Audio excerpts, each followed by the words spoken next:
बिस्मिल्लाहिर्रहमानिर्रहीम अस्सलाम वालेकुम guys, welcome back to my channel. आज के इस लेक्चर में हम chapter 10 of the contract act start करेंगे, जिसका टाइटल है एजेंसी। आज के इस लेक्चर में हम जो टाइटल पढ़ रहे हैं वो है appointment and authority of agent. सबसे पहले हम समझते हैं कि एजेंट क्या है। अब एक और चीज़ मैं आपको बता दूं कि इस आज के लेक्चर में हम 182 से लेके 189 तक कॉन्ट्रैक्ट एक्ट के जो भी सेक्शंस हैं वो कवर करेंगे। सबसे पहले हम समझते हैं कि एजेंट क्या है। देखिए, बाज़ दफ़ा कोई भी बंदा ड्यू टू बिज़ी शेड्यूल या वो बीमार है या किसी और वजह से एजेंट अपॉइंट करता है जो कि इसके बिहाफ पे एक्ट कर रहा होता है, या एक बंदे के पास एक से ज़्यादा बिजनेसेस हैं, बिजनेस मैनेज करने के लिए वो एक एजेंट अपॉइंट कर देता है। तो ये हैं एजेंट्स। एजेंट की मरियम वेबस्टर जो डिक्शनरी है उसमें डेफिनेशन है one who is authorised to act for on the in the place of another. Agent वो बंदा है जो कि किसी और के बिहाफ पे एक्ट कर रहा होता है या किसी और की जगह में एक्ट कर रहा होता है। और एजेंट्स जिसके बिहाफ पे एक्ट कर रहा होता है उसे कहते हैं प्रिंसिपल। ठीक है। ए ने बी को अपॉइंट किया कि वो एज ए एजेंट कि वो ए के शॉप को मैनेज करे, तो ये बी क्या हो जाएगा? एजेंट हो जाएगा। ए क्या हो जाएगा? प्रिंसिपल। अब इसकी लीगल डेफिनेशन अगर देखें 182 में, तो 182 इसको डिफाइन इस तरह से करता है कि an agent is a person employed to do any act for another और to represent another in dealings with third persons. Dealings होती है ना, बिजनेस डीलिंग हो या कोई और डीलिंग हो। अब प्रिंसिपल की किसी थर्ड पार्टी की थर्ड पर्सन के साथ डीलिंग हो रही है, वो इसको अपॉइंट करता है इस बंदे को, एजेंट को, कि वो इस डीलिंग में प्रिंसिपल को रिप्रेजेंट करे। अब आप सोच रहे होंगे कि ये एक्ट कर रहा है तो ये जो लॉस वगैरह आएगा या जो बेनिफिट होगा या जो लायबिलिटी आएगी या ऑब्लिगेशन जो आएगी वो किस पे ऊपर आएगी? वो प्रिंसिपल के ऊपर आएगी, क्योंकि एजेंट जो है वो प्रिंसिपल के बिहाफ पे एक्ट कर रहा था। अब आगे सेक्शन हमें कहता है कि the person for whom such act is done और who is so represented is called the principal. तो प्रिंसिपल हमने समझ लिया है इस एग्जाम्पल में भी। अब मेरे दिमाग में एक और चीज़ आ रही है कि एजेंट प्रिंसिपल ठीक है, एजेंट और प्रिंसिपल, लेकिन कौन बंदा एजेंट को अपॉइंट कर सकता है? क्या मैं एजेंट अपॉइंट कर सकता हूँ? क्या आप एजेंट अपॉइंट कर सकते हैं? या क्या जो 8 साल का एक बच्चा है जिसके पास बिजनेस है, 10 साल का बच्चा है उसके पास बिजनेस है, तो क्या वो अपॉइंट कर सकता है? तो इस हवाले से सेक्शन 183 हमें बताती है। सेक्शन 183 के मुताबिक वो जो मेजर हो और साउंड माइंड हो तो वो एजेंट अपॉइंट कर सकता है। अब मेरे दिमाग में एक और क्वेश्चन आ गया। मेरे दिमाग में ये क्वेश्चन आ गया कि ठीक है, प्रिंसिपल वो हो सकता है जो कि मेजर हो और साउंड माइंड हो, तो एजेंट कौन हो सकता है? क्या मैं एजेंट हो सकता हूँ? क्या आप एजेंट हो सकते हैं? क्या या 10 साल का बच्चा एजेंट हो सकता है? तो इस हवाले से सेक्शन 184 हमें गाइड करता है। सेक्शन 184 कहता है कि हु में बी एन एजेंट। एजेंट कोई भी बंदा हो सकता है, लेकिन जो माइनर है या अनसाउंड माइंड है वो नहीं हो सकता। इट मीन्स के मेजर हो और साउंड माइंड हो। अब यहाँ पे एक क्वेश्चन और राइज हो जाता है कि क्या कंसिडरेशन होगी। अब कंसिडरेशन के हवाले से सेक्शन 185 हमें क्या बताती है कि एजेंसी में कंसिडरेशन नेसेसरी नहीं है। हो तो ठीक है, नहीं हो तो भी चलेगा।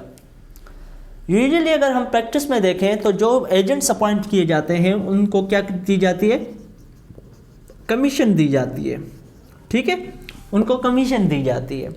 अब यहाँ पे एक और क्वेश्चन अराइज हो जाता है कि एजेंट्स की जो अथॉरिटी होगी वो कैसे होगी? क्या वो एक्सप्रेसली होगी, एक्सप्रेसली अपॉइंटेड होगा, तो इस हवाले से सेक्शन 186 हमें बताती है कि एजेंट की जो अथॉरिटी होगी वो एक्सप्रेसली भी हो सकती है, इम्प्लाइडली भी हो सकती है। अब जनरली हम ये देख चुके हैं कि जो भी स्पोकन वर्ड्स में हो या रिटन वर्ड्स में हो तो वो क्या है, एक्सप्रेसली, और इम्प्लाइड है तो वो कैसे होगा, सर्कमस्टेंसेस से जो चीज़ एड्यूस की जाए, इन्फर की जाए कि ये कॉन्ट्रैक्ट है, इनके बीच कोई डीलिंग है, तो ये क्या हो जाएगा, इम्प्लाइड हो जाएगा। लेकिन यहाँ पे एजेंट्स की अथॉरिटी जो है वो इम्प्लाइड और एक्सप्रेसली ये भी डिफाइंड है 187 में। सेक्शन कहता है कि an authority is said to be expressed when it is given by words spoken or written. An authority is said to be implied when it is to be inferred from the circumstances of case. जब भी circumstances of cases से infer की जाए कि यहाँ पे कोई dealing है, कोई एजेंसी है वगैरह, तो ये इम्प्लाइड हो जाएगा। और जो एक्सप्रेसली वर्ड्स में हो, रिटन वर्ड्स में हो या स्पोकन वर्ड्स में हो तो वो एक्सप्रेस अथॉरिटी होगी। अब सर्कमस्टेंसेस ऑफ केसेस का क्या मतलब है? सर्कमस्टेंसेस ऑफ केसेस का मतलब जो कि ऑर्डिनरी कोर्स ऑफ डीलिंग चलती है उससे कोई चीज़ एड्यूस हो जाए, कोई स्पोकन वर्ड या रिटन से एड्यूस की जाए चीज़। तो इम्प्लाइड अथॉरिटी के हवाले से एक इलस्ट्रेशन है, उसको देख लेते हैं, उससे आपको समझ आ जाएगा। अब इलस्ट्रेशन कहता है कि A owns a shop in Quetta. A के पास कोयटा में शॉप है, रहता कहाँ है, वो कराची में रहता है, ठीक है। वो ओकेशनली विजिट करता है शॉप को।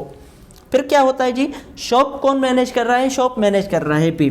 The shop is being managed by B and he is in habit of ordering goods from C in the name of ए।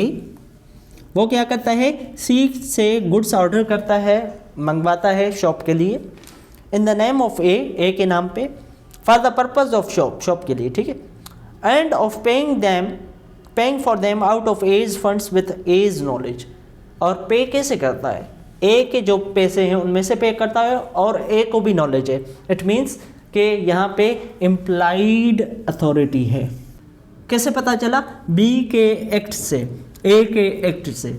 ए को पता है कि मेरे पैसों में से ये ऑर्डर कर रहा है, मेरे नाम पे ऑर्डर कर रहा है, ए कुछ नहीं कर रहा है, इट मीन्स कि उसकी कंसेंट है। अब मेरे दिमाग में एक और क्वेश्चन आ गया, ठीक है, एजेंट को जो है वो अथॉरिटी होगी, प्रिंसिपल अपॉइंट करेगा, एक्सप्रेसली भी हो सकती है, एम्प्लॉयड भी हो सकती है। एजेंट कौन हो सकता है, प्रिंसिपल कौन हो सकता है? क्या एजेंट की अथॉरिटी किस एक्सटेंट तक होगी? क्या एजेंट की अथॉरिटी फॉर सपोज शॉप तक की हद तक है कि शॉप को मैनेज करे, तो क्या वो गाड़ी वगैरह ले सकता है एजेंट प्रिंसिपल के नाम पे? क्या वो कोई और काम कर सकता है?